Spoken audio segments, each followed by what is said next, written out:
Hello, ladies and gentlemen, boys and girls of all ages. Welcome back to another World of Tanks replay with your host, GreatTaz. Now let's get this show on the road in 3, 2, 1, roll out.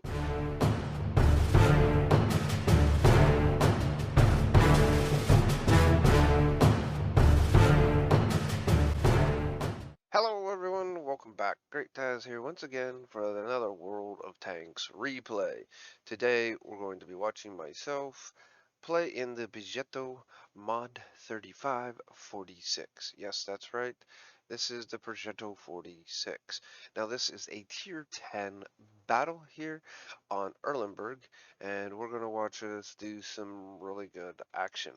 As you can see here, I make a decision here to try to help out the after almost passing them, helping out the STRVS1, seeing just mainly because it is tier 10 and there's some pretty fast mediums on the other side, like myself.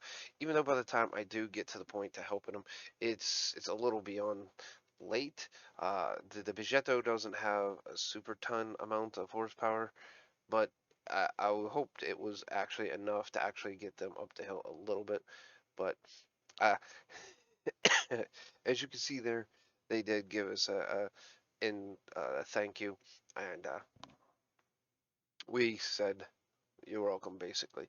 So here we go. We're going to go ahead and get into the action. Again, I'm not sure why replays are not really having engine sounds. Uh, could be something with my sound settings. I'm not quite sure, but they just don't seem to appear. Now, Erlenburg is the map with the river in the middle in a wintry situation. And as you can see here, we're trying to take advantage of a AT-15 that is in the center that is keeping his butt back just a little bit. All right, stop. Go ahead and to ignore that. The Progetto is pretty good. I had a good run with the Progetto right after this. This was my first real good battle with the Progetto. As you can see here, uh, fortunately, our T100 LT decided he wanted to go charge way up there and then get into a situation. As we see, uh, both light tanks get taken out simultaneously.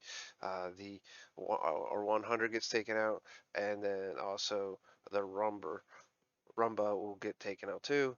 And there we get a shot off into the uh, RHM, the Borsig, as it's also called. But at this point, I couldn't figure out where the Borsig went. I shot and I peeked back up over the hill. I peeked back down.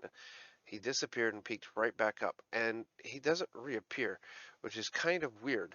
It really is, and I'm not quite sure where he went.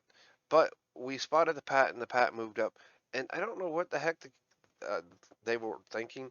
I hit them, and I bounced off of them, and that should have been enough to make them want to back down. But they didn't. They sat there for the other two shots. Now, yes, you could say, Taz, why are you burning through all three of your rounds?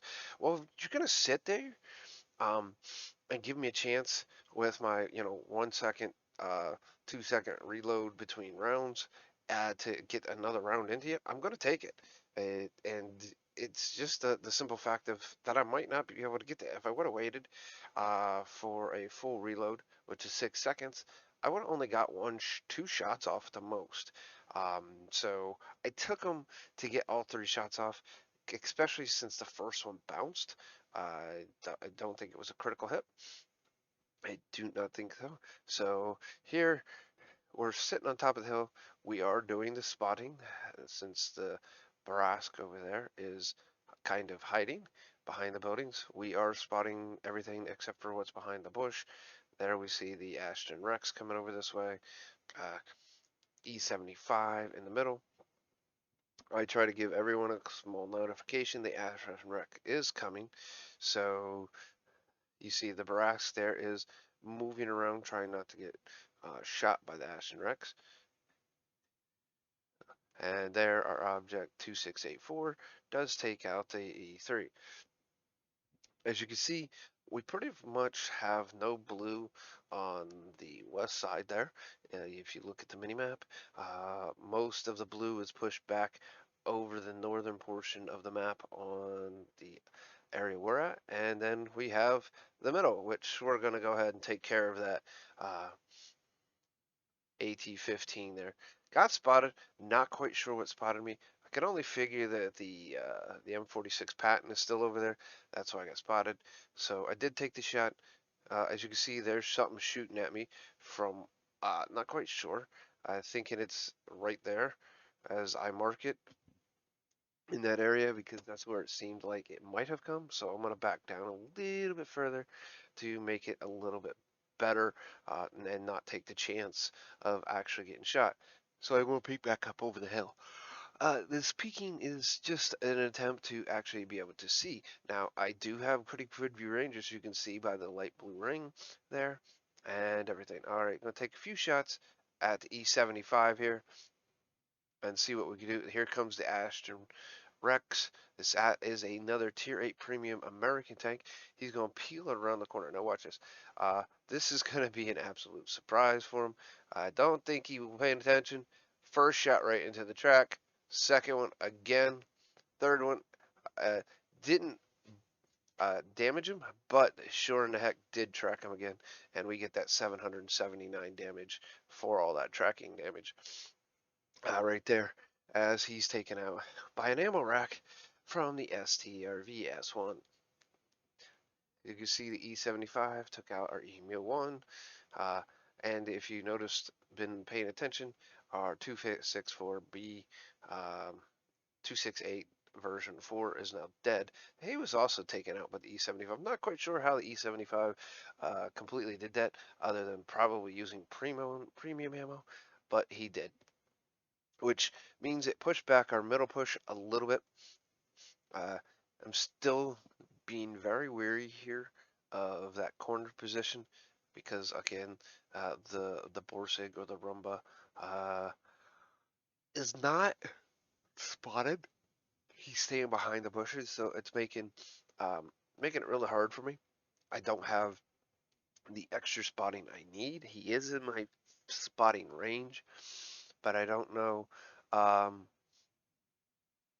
I don't know what uh, really is there.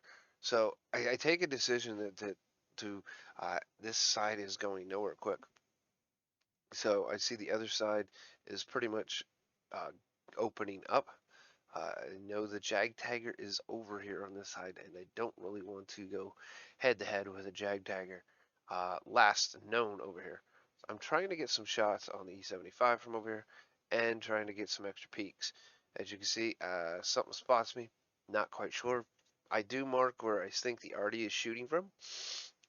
If you ever see me in battle, that is a pretty good indicator. If I mark something like that, and you're playing arty, that's going to be a pretty good indicator. I have an idea, and most of the time, I'll give myself at least 75 to 80% of the time, I am dang right.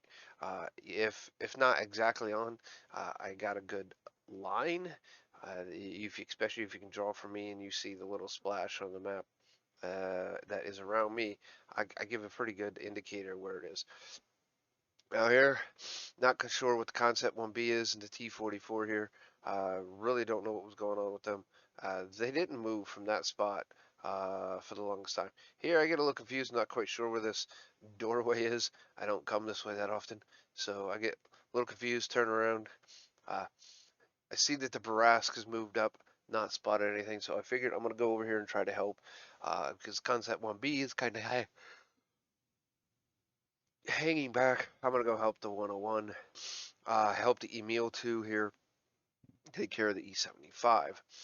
I figure that, I mean, 2 rounds out of my cannon, I can pretty much take out the E75 and be able to move on and get out of the way quick enough. As you can see here, the E75 starts moving around. I'm looking for a way to pass in, and the KV4 takes out the E75. Here comes the Super Conqueror, that tier 10. Figure that now is the time to step back a little bit. Super Conqueror is pretty heavier armored, but I noticed that the 101 is not having a very good time with that, and it looks like the Super Conqueror just drives right into the river here. Not quite sure if that was intentional or if he slipped and drowned. As you can see here, I am spotted. I do ping it. There we go. Get a good quick shot into the 152K. I take the damage. I can afford one shot from him, and that's it. For the 703 damage, only one shot is all I could really afford. As you can see here, here's the 46. He did move. We're going to back up a little bit, get his shot, get that green, and give it a quick one tap because I've already is going to take out the other one. There we go. The Borsig is also taken out by the Barask, and also is the S1 takes out their 53-55, and we go put a shot in the Jagdagger, ending this battle all over and ending it in a victory. Right there, you have it, ladies and gentlemen. Victory in the Progetto 46. Right there. Now we're going to go ahead and check out how we did by checking out our stats on WattRecord.com. And here we are at WattRecord.com. As you can see, this was only a second class badge. Getting higher class badges has not really been my good thing for a long time. I haven't gotten an ace badge probably in months. Then again, I haven't played for a couple months either too. So got fire for effect there. Also got bruiser and got 76,000 credits, over 6,000 base experience. All right, as you can see there, it was a 4.7k WN8 game. Overall, my assistance was 1428 and my own was 3037. As you can see here under the team score, I was number 2 overall in damage.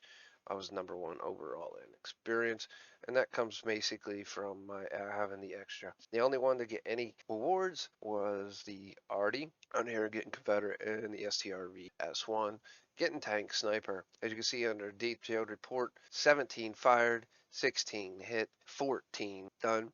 With the tank sniper, what tank sniper basically is getting the most damage from over 300 meters. That is what it is on your team. He got a pretty decent amount, as you can see here. He got majority of his damage over 3,000 meters, as you read here. 8 shots caused the highest damage in battle at the distance of at least 300 meters. The majority of his damage was from over 300 meters, and ours definitely was not. Only about a little bit under half of ours was. So wouldn't get tank sniper there. It's not like the old tank sniper, which I kind of wish the old tank sniper was still in the game, because this would actually qualify right here. 17 shots hit, 16 hit, 17 shots fired, 16 hit, and 14 penetrated. That would actually equate to the old tank sniper that used to be in the game, not this new one that they have. All right, there you can see our damage right there. I received 1 hit, which penetrated was with the 152 KU. The 152 ISU 152K, which is the old Tier 8 ISU 152 that had the BL10 gun on it. That's what they've been doing. They've been bringing back a lot of the old tanks that people really liked for the tree tanks, and bringing them back as premiums to sell them to make money off of them. This is no longer really the world of tanks, it's the world of premium tanks. We only spotted 1 enemy. We did damage 8, destroyed 3. There you can see the assistance 1428.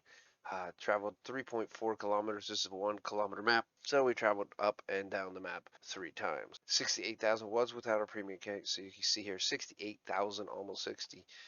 9,000 rewards for completion of missions and events, another 7.5.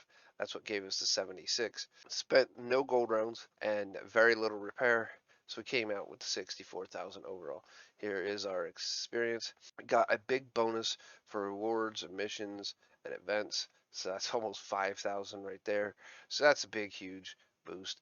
This all went into basically when I was playing this one, I was working on getting the tank modifications on tanks. I was working on the Progetto and the STR-VS1.